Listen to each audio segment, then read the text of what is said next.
Welcome to another edition of the Gruber Morning Show, sponsored by the Gruber Companies. Charging while driving is here. Are people getting bored with the boring company? What's this about EV demand being gone? And a Cybertruck at Gruber Motor Company? This and many more stories here this morning at our podcast.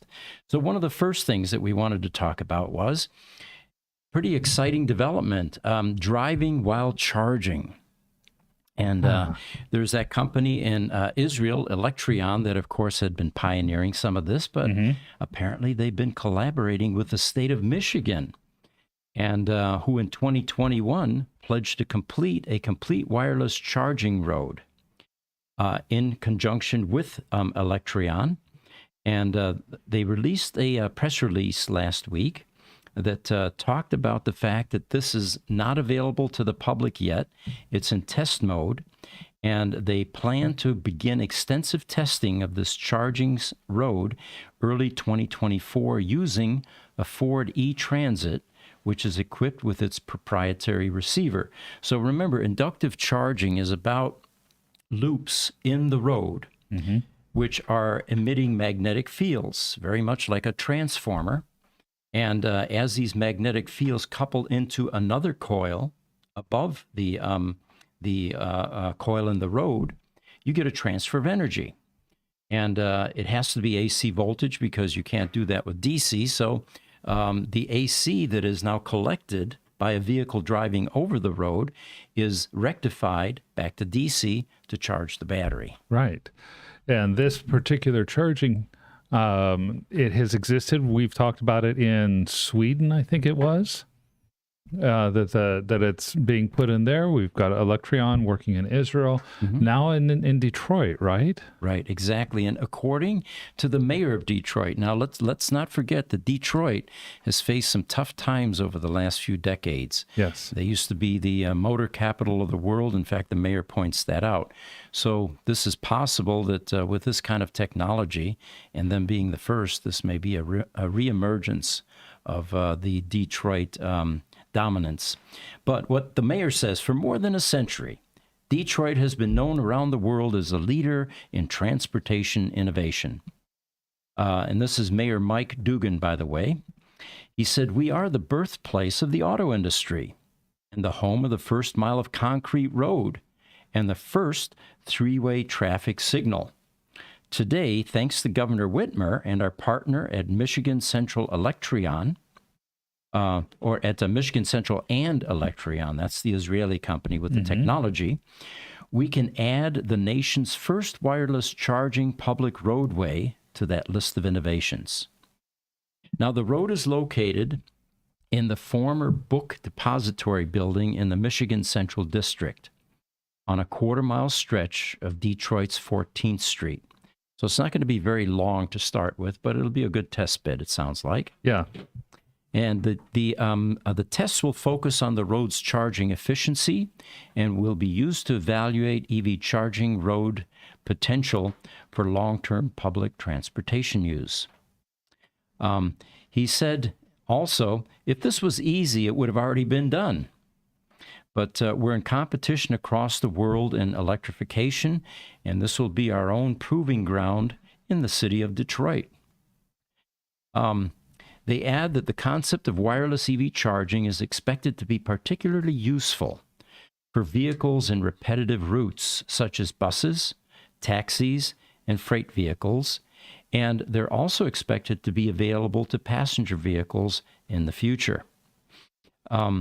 And again, the wireless charging technology works through electromagnetic induction using embedded copper coils within the pavement and creating a magnetic field that the receiver then can garner energy from. Proximity is also going to be important. Of course, the closer you are to the closer you make the coils, the better the transfer of energy. So the lifted trucks aren't going to have a very easy time scavenging this type of energy from the roads. Well, you know, the Cybertruck with its 17 inches of clearance is going to have a harder time than a Model S. It'd be interesting to see if the future technology is to actually have a plate with a coil in it that lowers itself to the ground to capture that. And then, of course, camera sensors to see any obstruction so it doesn't rip it off the bottom of the car. Sure. I can see some engineering involved there. They say that the product was partially funded by a $1.9 million investment from the Michigan Department of Transportation, and it comes alongside an additional goal for the state to build a 40-mile connected corridor for EVs and self-driving vehicles. I think this is when it looks like bang for the buck type of things, the use cases that they're talking about, public transportation, taxis, places that would go over the charging coil several times, does make a ton of sense. I love the idea of these guys using this as a proving ground, that they're going to prove out the concept, and then assuming that the concept gets proven, they'll go ahead and expand it. One of the first things that popped to mind for me was the word toll roads. Yeah. Obviously, they're going to have to pay for the use of this electricity, and it's quite likely that we may see more toll roads if, here we've got a picture, and this is something Jesse asked ChatGPT-4 to create. Now, let me go on record here. What you're seeing here is an artist's conception. It is not real. There aren't people underneath the road, and there is not equipment like this underneath the road in a tunnel. This will basically be coils that are buried inside the asphalt or underneath the asphalt, and of course a station somewhere that is feeding these coils. But for graphic purposes, this is a great representation to get your head around what roads are going to look like underneath the asphalt in the future. Yeah, definitely. That's man, good on ChatGPT, because that could even approximate the Detroit skyline with a bridge going across by one of the Great Lakes. It did a good job putting the Israeli flag in there with the U.S. flag, but the spelling on the truck isn't quite right. I think we've got some characters there that are kind of out of place. Yeah, I didn't get Electreon right. Yeah. Although ChatGPT is much better at actually typing things accurately into images. I like in the background you have a backhoe bucket that's floating in air. Oh, you're right. Look It's at above that. me in the background. That must be a new technology that's What about also the, coming. UFO above it too? Well, I thought that might be a VTOL, but There you go. yeah, we will have flying cars, and using the airspace definitely makes a lot of sense because it's wasted now, except for up higher where you have airplanes. Right. Very cool. We've got some comments coming in. Instagram, Sheriff's Chic H8506 says, hi, thanks for joining us. Thank you. YouTube, Marak Ben also greeting us. Hello, with looks like we've got a TV, a camera, a checkbox, lots of things. A thumbs up, yeah. Give you a thumbs up. And then Niels is chiming in from Denmark. He said, what is the efficiency of their wireless charging compared to wire? We didn't do a lot of research on this one, Niels, and sometimes we do, but this was just a quick article, a press release, and without any content or specs. He says, what about salt and frost? Oh my God, those roads get beat up pretty bad back east, don't they, with water getting into the cracks and, Well, they do, potholes. and you're going to have salt, you're going to have frost, you're going to have, because Detroit will have lake effect snow, you're going to have a lot of snow and precipitation on the roads in the wintertime. And I think that it becomes a good test bed for all the different things that might happen. And he said, won't this add weight to the complexity of the vehicle? Most likely, certainly, because you have a receiver now that, and it's not going to be a small coil. We need to transfer a lot of energy here in order to provide sufficient charge. And is it going to provide enough charge to compensate for the distance traveled, or is it just an augmentation? These are things we don't know yet. Yeah, hopefully in an ideal situation, it's going to provide enough charge to augment the battery to the point that the battery itself can be lightened or be a little bit smaller, and that would offset, at least on a weight sense, the extra coil that's going to be needed under the car. Sure. So there's another question here as well. Let's get to that first. He says, first AC to DC and then back to AC for the motors. Seems highly inefficient, does it not? And a huge cost for building it. And of course, as technology continues to improve and photovoltaics continue to get more density, eventually something like this may not be necessary anymore. Well, I'm wondering from an engineering standpoint, why not simply pump the AC directly into the motor since you're already traveling and let it be less load on the battery? That takes away the inefficiency of having to run it through the DC power plant and then back through.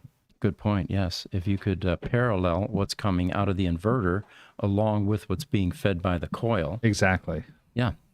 Hey guys. Yeah. Aren't we already doing this? I mean, we have, like in Phoenix, we had the light rail.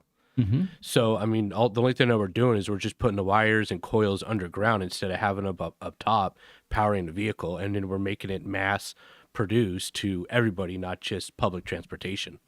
Sure. The difference there is there's a direct connection, like the Euro trains. You know, there's a bar that goes up to a wire that is perfectly level, and it's constantly making contact with that drawing AC power, or DC maybe. The subways in New York, I think, are DC. But in this case, it's through air. It's inductively coupled, and there's no direct connection. YouTube, Clark Swartz also adds, would a garage floor charger be feasible? Oh, very much so. Oh, I think it would be totally. I think that was the original intent of this, is to have, like your cell phone, is have a station that you can set it in without needing to plug in. And of course, the whole notion of plug-in charging is archaic and will eventually, completely go away. And sure, I between what we know already with solar and with inductive charging technology that exists already, it's going to go away sooner rather than later, I think. Yep. All right. So the Boring Company, we talked about that briefly. It turns out that the Boring Company has completed a new tunnel in Las Vegas, and I think Mark pointed out this may be one of the only cities that really is aggressively pursuing the expansion of underground transport with the Boring Company. It is, the new tunnel is really an exciting development for the Boring Company. It's nice to see them finish up that project. What I did is, as I was researching a little bit of background information, I have found out that most of the other tunnel projects have either been put on hold or have been outright canceled. The city of Las Vegas is right now the only major project that the Boring Company has going on. Granted, it's going to be, when it's all done, somewhere around 65 to 70 miles worth of tunnels. But that's kind of a put all your eggs in one basket type of situation for the Boring Company. Mm-hmm. It seems to me that Vegas is probably a good place to use as a beta site, because other cities, have high groundwater levels. And right. It would seem you're constantly trying to empty the tunnels of water, whereas in Vegas and Phoenix, you got to go down a couple thousand feet to get a decent well or to get groundwater. Well, and not only that, like Phoenix, Vegas is one of the what you would call new cities in the United States. Much of the city is built on a straight, square grid system, so it becomes very easy to put in the tunnels in a straight line, because that straight line is going to follow the streets above it. And the other thing occurred to me is, unlike the older cities like Paris, for example, they've been developing their underground for 100 years or more. In Vegas, none of that exists. They don't have subways, so you don't get any intersections underground. So it makes it easy, it seems. That's right. One of the potential challenges I know we have here in the desert Southwest in Phoenix, and might exist in Vegas, is the spontaneous sinkholes. Oh yeah, okay. They're big in the Southeast. They're due to water. We have some sinkhole problems here in the desert Southwest as well, and I don't know if they have them up in Las Vegas, but I would assume that the geologists are taking care of that and helping to mitigate that risk. Certainly. If we can throw up a picture, guys, we actually have an image of the map in Vegas. It's called Vegas. And you can see it's color-coded. Anything tan is in existence, and then the red and green are either the planned or under construction. But you can see there's a massive underground grid that is proposed, and if it has funding, will most likely continue. You know, people that have used this underground network swear by it during Comdex last year. I remember there were a bunch of YouTube influencers that used the underground tunnels to get around the convention center, and it was much easier than trying to fight traffic above ground. Yeah, the people that have used it have been unilaterally impressed with it, even though the underground tunnels are still using driver-led electric vehicles going no more than about 40 miles an hour, when the theory and the dream was to use driverless autonomous electric vehicles going as much as 150 miles an hour. So they were saying that the Proof Rock 1 tunneling machine, which is another image, guys, if you can throw up boring, you can see how big this beast is standing next to a car.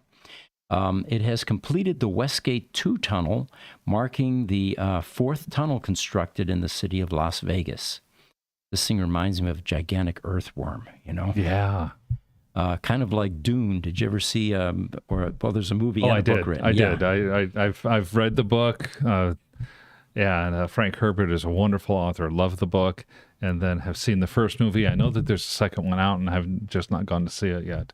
So maybe these worms were made as an inspiration. I know Elon reads quite a bit too. So Proof Rock 1, it is the seventh tunnel built, while the other three were completed using Godot, which is another big worm, or tunnel maker, I guess, or whatever they call these.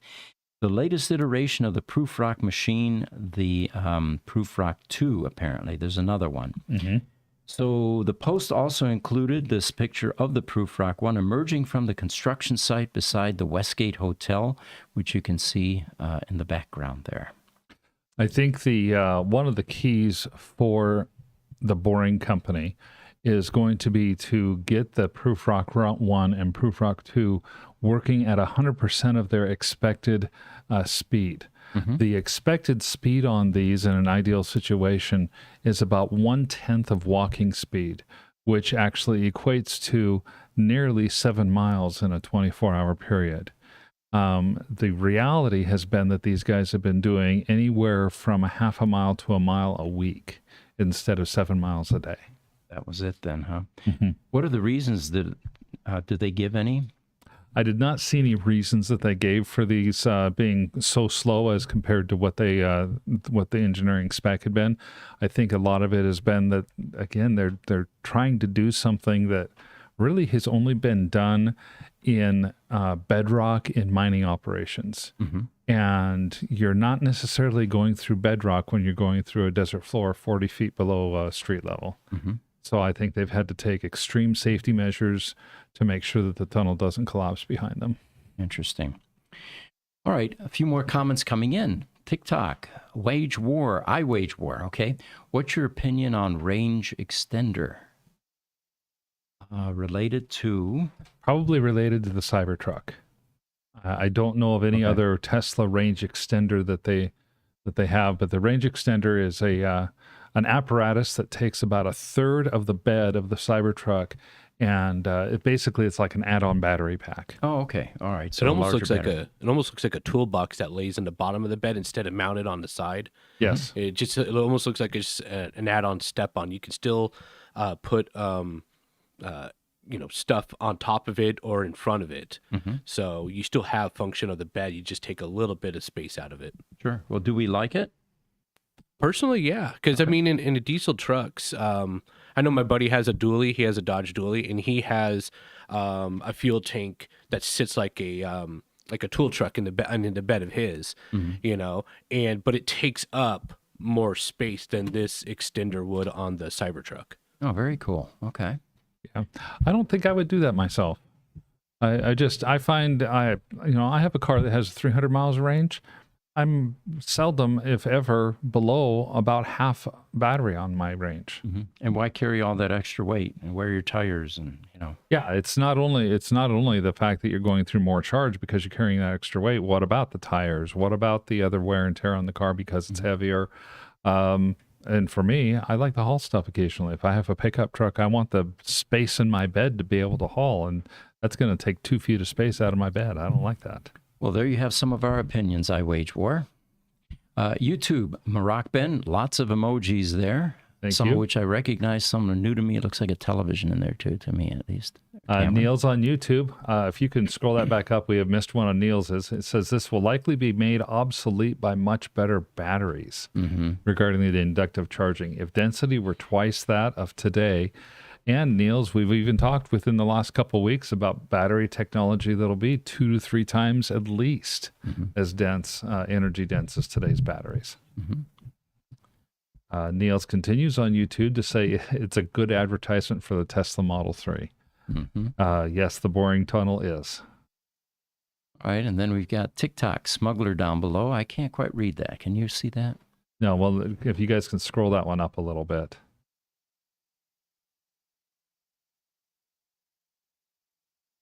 Smuggler sent us a heart gift. Oh, well, thank you, Smuggler. And then TikTok, Peter Ruchti says, what's your guess on the next Model S refresh? I bought a Model 3 new, but I have a lot of issues.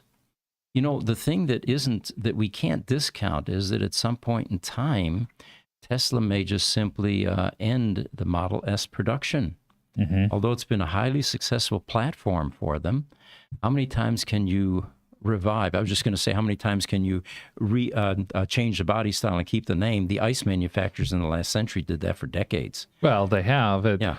You know, but you're right. Without a significant body style change, a more significant update than we've seen on any of the refreshes to date on any model, I'm starting to wonder whether or not Tesla is going to say, yeah, the Model S was really nice, but we're going to go for volume. We're going to go to, again, be the new Ford in the auto industry, not the next Mercedes. You know, what comes to mind is these refreshes and style changes. Do you remember the Thunderbird came out in the 50s? Oh, my gosh, yes. It was a neat little sports car, 2-seater basically. Yeah. And my God, that thing metamorphized or morphed into a gigantic beast by the time it got into the 70s.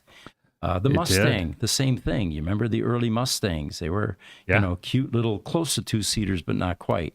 And then the EPA got involved and they became bloated with safety bumpers and all kinds of gadgets around to protect the drivers. And before you know it, they were bloated, I guess is the best word. Yeah, bloated is definitely a good word for that. And, I remember seeing the Mustang 2. Ugly car, I tell you. It's amazing how they'll start with a really cool style and then just get, like you said, uglier and uglier. And the manufacturers don't recognize that. No, and Ford. I feel like Ford saved the Mustang in 2004 when they came out with their complete redesign, retro look, and it looked like a whole different car. Yeah. You know, the Dodge Chargers is a good example of that. The 64 Dodge Charger was pretty homely and ugly up through 67. And suddenly they went to the Coke bottle design in 68 and 69. You know, the Dukes of Hazzard car, basically. Yeah. And but they went the opposite direction. But Dodge brothers have always been a bit more progressive than I think the old true and tried auto manufacturers. Yes, for they sure. They lost their vision at times, Yes, for sure. Facebook, Mark Sala says, where is the sun, guys? Well, in Phoenix, it's always present, but it's outside our studio. And we're sitting here with lots of sunlight with cool studio lights. But that's not the reason we wear sunglasses. There is another compelling reason that has not yet been revealed. And the mystique and the curiosity continues to build until we do a video where we will do a reveal. And it is coming. But there's still too much curiosity to lose, all of that engagement about our sunglasses. Oh, yes. There's all kinds of curiosity. And we have not only sunglasses, but we have sunglass cases, right, Richard? That's right. Now, we can't sate your curiosity by giving you the answer just yet, but what we can do is kind of hold you over. We have these sunglass cases. They sell for $79.99 with 10% off using code Richard or Aaron. These are made out of genuine leather. These are laser engraved with the Gruber Motor Company name, and if you have a Roadster or any other car, you want your VIN engraved on it, we can do that too. Perfect. Thank you for that sales pitch. Thank you. And we will do a reveal soon, guys. Now, here's a question I love. TikTok, Wilson or Alana says, what advice would you give to someone who is obviously going bald, but is holding on to his 2 last bits of hair. Well, having gone through that myself, I have an answer for you. It started with the receding hairline. You know, the thing where here you suddenly have patches of skin that go back further and further. But the worst one was I had this shiny spot on the back of my head. So there was hair all around my head and then this bald spot in the middle of my head. And I looked at myself in the mirror at times and I would say, man, I look old, you know? It took me 2 years to get enough courage to shave all that crap off. And once I did, I felt completely liberated. Every morning now, I run the shaver over my head. And you know what? I'm saving money on conditioner. I'm saving money on shampoo. I'm saving gobs of money on barbers. You know what those guys cost nowadays? Well, you know, 'cause you guys get haircuts, right? I do. It used to be you could get a haircut for $2 or $3. What is it, like 20, $30 now? Good. Something like that, 20, $30. Now, I get around that cost a completely different method. I just don't cut my hair. Do we have a camera on you? We don't, not at the moment. Darn. Okay. At least you Unfortunately. guys don't have to pay upwards of 60 to 100, because that is my issue. Oh, my God. Yeah. That's the ladies' issue. By the way, those of you Yes. interested in what Richard looks like, he looks like a biblical character. But getting back to this thing about hair, I would suggest just shave that stuff off and enjoy the freedom that you end up with by not having any. Niels, but today, where the shape of cars are mostly dictated by wind tunnels, how can they change much? They will probably all move towards an optimal shape, which will stay forever, more or less. You know, good point. I think that the things we're beginning to see that are changing, they're playing with illumination now. You know, like the Lucid, that cool light bar.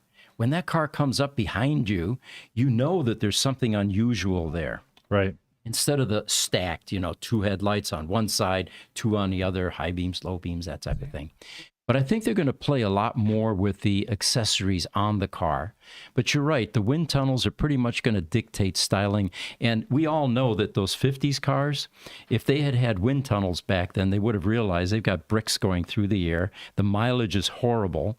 In fact, when some of the guys used to build out some of the 50s Chevys, the Tri-5s they call them, and soup them up and then increase the top speed, sometimes they would blow out windshields because they couldn't handle the amount of air pressure. I had a good friend growing up that had one of those 50s Chevys as well, and I could totally see that happen.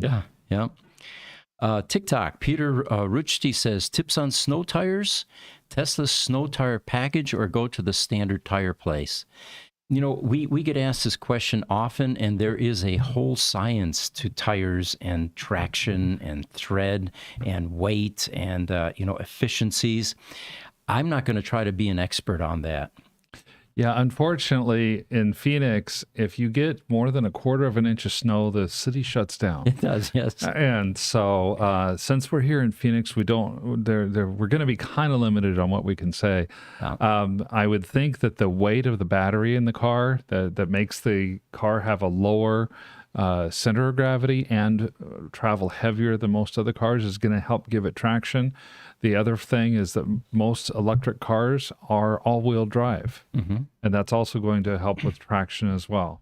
Beyond that, I'm not sure I have a lot of tips on what kind of snow tires would be better. If it would be just a standard, I would think a good standard tire place here in Phoenix. I like Discount Tire, and they would be able to help give advice on what they would recommend. I heard racing slicks are great for snow. There you go. For the record, that was a joke. Nobody do that, please. So, with tires, we're in the information age. You can go out and collect hundreds of opinions and then find a common denominator. The forums are great for that, too. Yes. You know, there are always guys on the forums that do a deep dive into various technologies, and I'm sure that those kinds of tire guys are out there somewhere, and they'll give you all the pros and cons, probably way more than you can handle or are interested in, but that'd be a great repository for information in my mind. That definitely would be. All looks like Maroc Ben on YouTube has once again sent us a bunch of different icons, and thank you, Maroc. By the way, the image behind us, always AI generated. This one is ChatGPT 4. I asked for a AI themed news studio, and look at that. It got AI correct. You can't do this with Midjourney. It would give you a couple of jumbled characters in there that was supposed to mean AI, but that is a AI studio. Oh, it even has news on there. Right above my head. Yeah. Spelled it correctly. So here's a good one. Ford sets new EV sales record in November. You know, we have the naysayers now that are saying, oh, the EV adoption rates are declining. It's the end of EVs is the most, persistent one that you hear. And here's Ford coming along. They broke news Friday that the F-150 Lightning sales broke a monthly sales record last month. The F-150 sales more than doubled 113% in November, with 4,300 units sold. With that level of growth, Ford's Lightning is now the best-selling electric pickup truck through November, edging out the Rivian R1T. We're going to have to see how the Cybertruck plays into these statistics. Definitely will. But so they sold more Lightning models last month than it did the entire third quarter, and which were only 3,500 units sold in the entire quarter. It doesn't say what the reason for this was, although they did give us kind of a hint here. They said there was a 6-week shutdown to expand the Rouge Electric Vehicle Center. And Lightning deliveries were also limited in July and August. But the fact that they would snap back and take the top record for EV trucks sold is pretty impressive, I think, for a newcomer like Ford. I think so as well. I realize that this pales to comparison of the, 40 or so thousand vehicles that Ford sells every month of their F-150 pickup truck, but it's a not insignificant percentage of overall truck sales now, and we're talking about some real numbers here. Sure, they were hoping that they were going to have 150,000 cars. Ford F-150 Lightnings running off the mill per year in 2024, and that's probably not going to happen yet. But 4,300, 4,400 pickups sold in 1 month, that equates to a little over 50,000 in a single year. That's a pretty impressive number. They do give us some additional statistics. They said overall, Ford sold 8,900 EVs in November, which was a 43% increase year to year, a new record for Ford. That included the Mustang Mach-E, which sales were up 21.3% with 4,200 units sold. Yeah, that impressive numbers, really. Outside of those top sellers, you'll find that an automaker will run with a model if they get 15 to 25,000 units sold per year, they'll run with a model for years and years and years.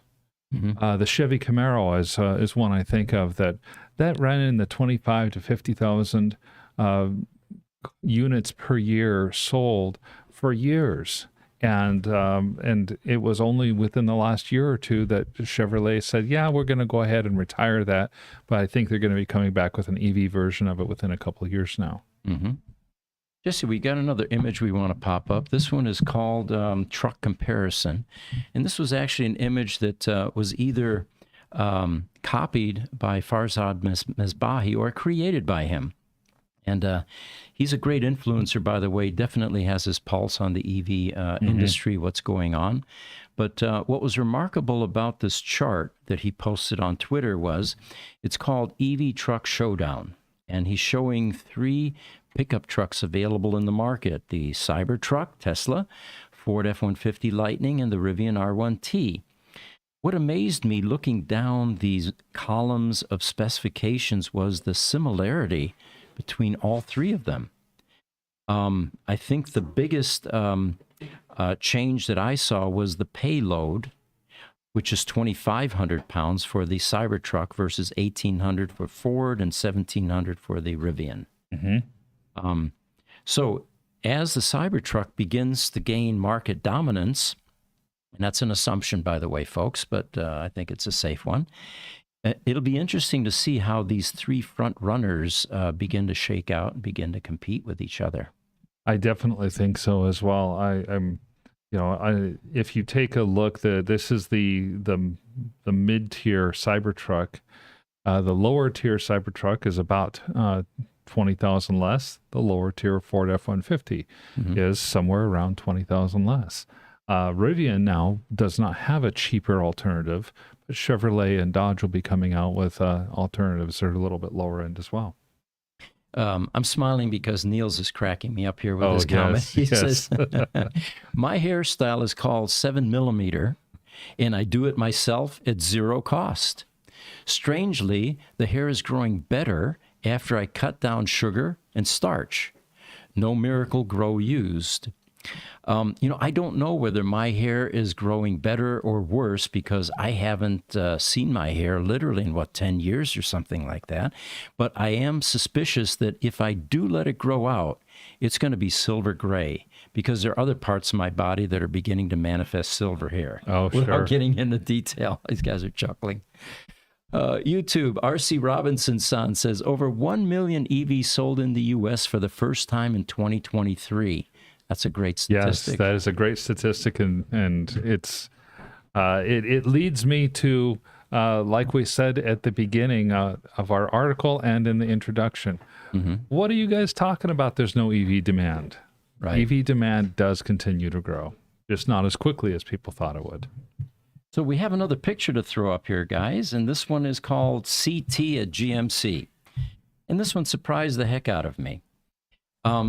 What we're seeing here in a minute is a Cybertruck parked in front of Gruber Motor Company. I recognize our building. Yep. And in the middle of the night, it looks like. And I thought, when did that happen? How did I miss that, right? No one, no one saw it. No one. Well, it turns out that Tesla in the month of November had certain employees that were going around the United States just simply driving the Cybertrucks around. If you think about it, that's a wonderful PR effort, right? Sure. Low key, and going to charging stations and the like. And it turns out that the caption that I received with this image on Facebook, by the way, said something like, sorry, I missed you guys. It was a whirlwind tour through the U.S. with the Cybertruck, but I wanted to see your service center. And I did not know this individual. It turns out that a few more, a little bit more correspondence later, this was a Tesla employee from Europe. And I won't mention names because anonymity is important to her. But the job was, and my guidance counselor didn't tell me about this job in high school, driving a Cybertruck around the U.S., probably because it wasn't around yet. But the job was to simply take it out, expose it to the elements, expose it to the shopping centers, to the charging stations. And I commented and I said, wow, you must have been swamped wherever you went, because the new owners now, the feedback is they can't go to the grocery store without, getting a bunch of conversation going about their vehicle. She said exactly that. It was very difficult, no time to even go to the bathroom. It was one of the greatest experiences. She's a Tesla employee. And anyway, invited me when in Europe to hook up there. So great opportunity. It would have been, if one of us were there, to have a Cybertruck inside the building with 50 Tesla Roadsters, some of the early relatives of this Tesla, and having a Cybertruck in our service center. That would have been great. Very sad that we missed that particular one. Does this mean that Gruber Motor needs a night shift in case this happens again? If this were to ever happen again, we would put a night shift in place, yes. Of course, by the time that happens, the mystique around the Cybertruck is probably no longer there, and a lot of people are driving them. Which, by the way, brings me to my next topic. We do a series of videos on our YouTube channel, Gruber Motors, called Pete Rants. And these started off with topics where I found irritating, and just out of fun, we fed some of this into AI. I created some scripts and we posted these things, and people seemed to like them. So one of them was the Tesla Cybertruck video, where we talked about the well, there are two of them actually. There's the construction one, right? And what's the most? The Cybertruck spanking the Porsche 911. Oh yes. And by the way, we couldn't use Porsche 911. It's a trademark term. YouTube had some issue with that and slapped our hands. So we had to work around that issue. So we said like German sports car or something like that, right? All right. So what we decided to do was create a short video on the impact that the Cybertruck racing a Porsche 911, which is of course one of the quintessential sports cars, especially the German sports cars, well known, even into the last century, and racing it off the line. And when you first saw the video that Tesla released, you saw the Cybertruck edging or pulling away from the 911. You said, okay, there's another one of those videos where the sports car loses to one of the Tesla grocery getters, or in this case, a pickup truck. Yeah. And then what was really mind-blowing was at the end you saw that the Cybertruck wasn't only beating this quintessential German sports car, iconic sports car, but it was towing a car just like it and beat it on top of that. So we decided to do a video with that. And one of the phrases in there was, this thing is so angular and sharp that you could probably grate cheese with it or sharpen knives. So the Tesla employee said, well, grating Bavarian cheese was exactly what I wanted to test with you and your team, Pete. But unfortunately, nobody was home when I arrived. But those of you interested, we've got some cool videos out there. Give us your comments. Let us know what you'd like to see more of. And if it continues to gather momentum, we'll do more of them.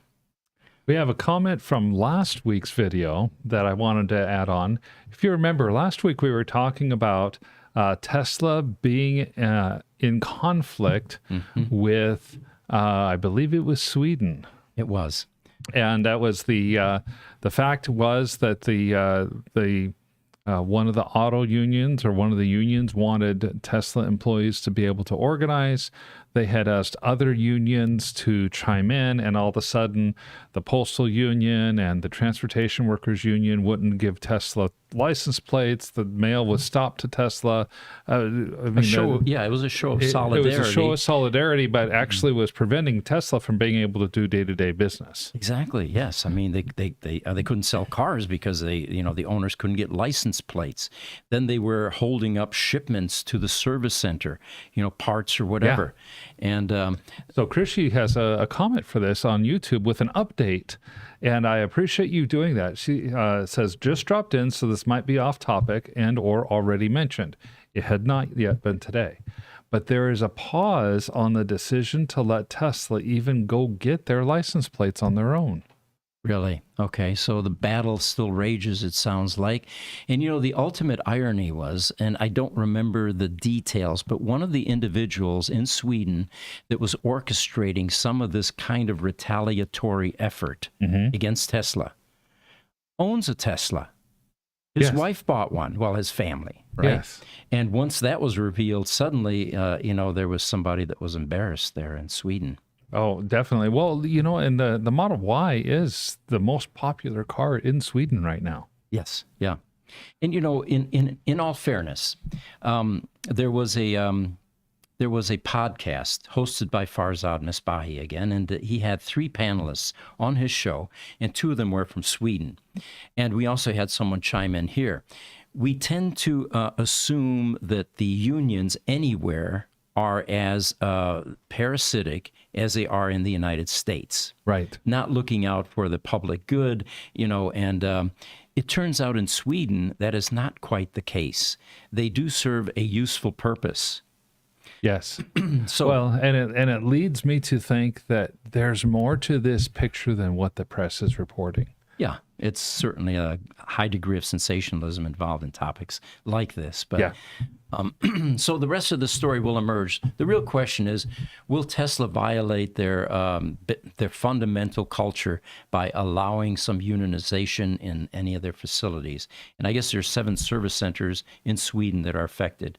We do not think, however, that Elon will ever put a manufacturing facility in Sweden with this kind of dust up. Yeah, we don't think so, and it does seem that Tesla so far has been very anti-Sweden when it comes to the unions, anyway. Niels is saying the Cybertruck will most certainly make a profit, and the others will make a big loss. So that's one big difference. But the disappointing Cybertruck range and price will likely mean a lot of cancellations. Yeah, the pricing has been bouncing around a bit based on what was originally projected, and that's probably what generated a lot of the reservation orders. I think so. When they announced that $39,000 Cybertruck, everybody said, "Oh my gosh, I can get a nice electric vehicle for less than the cost of a pickup." Right. And now we've seen that that's not necessarily the case. Right. All right, moving along here. Just realized we just covered another topic here. While you're looking through the topics here, there's one that I wanted to bring up because I know we don't have a lot of time left. Mm-hmm. There's another lithium deposit that's been found here in the United States. Now, in the last 2 months, we've talked about the very large lithium deposit that was found in Nevada that has high-grade ore. Mining will be beginning on that one probably within the next 12 months.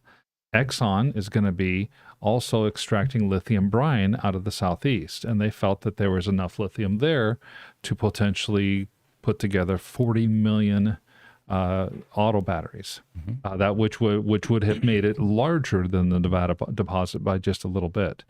This next one, Governor Gavin Newsom from California, of all people, is the one that announced it, and he said that there's more lithium to be found in lithium brine in the Sultan Sea in Southern California than anywhere else in the world. The U.S. Department of Energy recently revealed lab results of an analysis that was conducted by the Lawrence Berkeley National Laboratories. This analysis concluded that there is enough lithium in hot brine underneath the surface of the Salton Sea to power or build 375 million automobile batteries. Wow. If we stay with that technology, with the technology. So that is again, it's potentially the largest single lithium deposit in the world. Mm-hmm. And for comparison, it's almost 10 times larger than the massive lithium deposit that was found and has been making the news in northern Nevada just earlier this year. Amazing. And you mentioned hot brine. Is this where they're mining down 1,000 or 2,000 feet to extract brine? That's right. Okay. They would mine down the couple thousand feet. And if you remember, the Salton Sea is a man-made body of water. I did not know that. In the very early 1900s, the railroads were trying to, as the railroads were building along between the Colorado River and headed north and south on the western side of California, there was a flooding, and I believe it was 1902. A levee was breached, washed out, and by the time the authorities were able to get the levee rebuilt, the Salton Sea had been formed. It was almost a year later, and the Salton Sea became a wonderful place in the 50s and 60s for stars to go and have recreation, stuff like that. And then in the 80s, as the sea became more and more salty because it is not naturally fed by any water, it's continuing to become more and more salty. It became kind of an environmental disaster. Interesting. Okay. So brine. Instagram, Alex, the guy who loves birds. All one word, by the way. That is an excellent name. He says, yo. Well, thank you for joining us. Neil says, Musk has said that if the majority of employees really want a union, then he will allow it. Okay. The question there, at least from what we heard last week, was that the minority of employees that really wanted a union were fired. Okay, all right. And will you take a pay cut to join the union? I think that's going to be the other question. That will be one of his other questions. Can't imagine stock options would be part of that package. Why? Yeah. Let the union take care of them. So a couple of other comments that came in regarding this video that we did about the Cybertruck spanking the Porsche 911. These are pretty good comments. He says, I don't think anyone would ever think a gas truck is more powerful than an electric one. Cybertruck is a statement. Okay. Now here's Richard chiming in, Richard Flintke. By the way, Richard, we need to hear from you. I found a piece of equipment that was created by Jack Ricard that came in with some scrap equipment that we got out of a data center. And I want to show you the picture if you chime in and tell us what this thing is and how we can use it. But he says, spanks? Such a kind way to say they whooped ass. Can I say that, by the way, on the air, guys, or did I just get in trouble? You just did. I did. All right. I retract that last comment. Steven says, and when you hit the clubs on Friday nights, guaranteed the 911 gets the chicks. And finally, Cybertruck is fine until the first corner. After that, it won't even see the taillights of a Porsche 911. What we're talking about here is canyon carving. You know, sports cars, low to the ground. It's nimble. It can certainly do a better job at handling corners than a big 6,000-pound Cybertruck sitting up 17 inches in the air. I don't think that's actually accurate with the steer-by-wire. I think it is comparable to a sports car, actually. Well, there's the next video then. We're going to have to do some canyon carving and get somebody willing to bring out their iconic sports car and go up Gotta the back test of it Mount out. Mingus. Yeah. Oh, yeah. You've got Mingus Mountain. We've got Salt River Canyon, east of Phoenix. A couple of great areas to do canyon carving. Oh, even going up to Payson. Oh, We used yeah. to do that road going up to Gerardo's Italian restaurant up there. Great spot. All right. So let's see what else we have here. These comments. The Cyber Beast is a heck of a vehicle, he says, but I wouldn't dismiss the 911 based on a cherry-picked competition by Tesla. Albeit quite impressive, have them both take a hot lap around the ring, and the 911 will smoke the Cybertruck by a minute. We're talking about I can't say it. The Nuremberg. Nürburgring. Yeah. And I should be able to say that better than you guys. He says, nonetheless, there are quite a few things about the Cybertruck they, I hope, make it into other vehicles, such as 48-volt low-voltage system, steer-by-wire, and frameless design. Good point. Yeah, definitely good points there. I guess I would just say, you know, that I'm not sure if anybody who's been in one of these sports cars has felt the acceleration that you get in an EV from 75 to 100 miles an hour. Mm-hmm. Right? You know, and that's granted, that's going to be the sweet spot for a lot of the sports cars and the torque that they have. I would say that an EV still out torques and out accelerates a sports car after you get to those high speeds. Good point. You know, on the freeway, you're doing 75 miles an hour and you decide you want to pass. Mm-hmm. You floor an EV, and it's a world of difference between that and an ICE vehicle. Unless, of course, you have one of those Dodge Demons or, you know. Well, I mean, but even still. And Jesse had a great comment about the Cybertruck as well. If he was saying pre-show, do you remember that one, Jesse? Wait, in regard to what about the Cybertruck? Well, it was a Cybertruck versus, I think you had said, against the Porsche. Taycan. Yeah, the Porsche Taycan is their flagship EV. It's $295,000 or $293,000. So it's more than triple the cost, and the Cybertruck is almost double the weight of this car, and they have the same 0 to 60 speed. Yeah, that is amazing. 2.6 seconds. So they're Crazy. the flagship EV that's supposed to be like on par with the Plaid, which, you know, is still much slower than the Plaid. The Porsche EV gets destroyed, essentially. I would love to have been in the boardroom when Tesla was talking about how do we make the biggest splash with the Cybertruck in one of these 0 to 60 runs or the quarter-mile runs. They must have been talking about various brands. And somewhere along the line, maybe the topic came off. Who do we want to embarrass the most? You know, granted, you were saying that this was not a 911 turbo. This was a stock 911. With what was the 0 to 60 on that? Like 5 seconds? No, it could be. If it is, we don't know for sure what it was, but if it was just a regular 911, I think the 0 to 60 is like 3.5.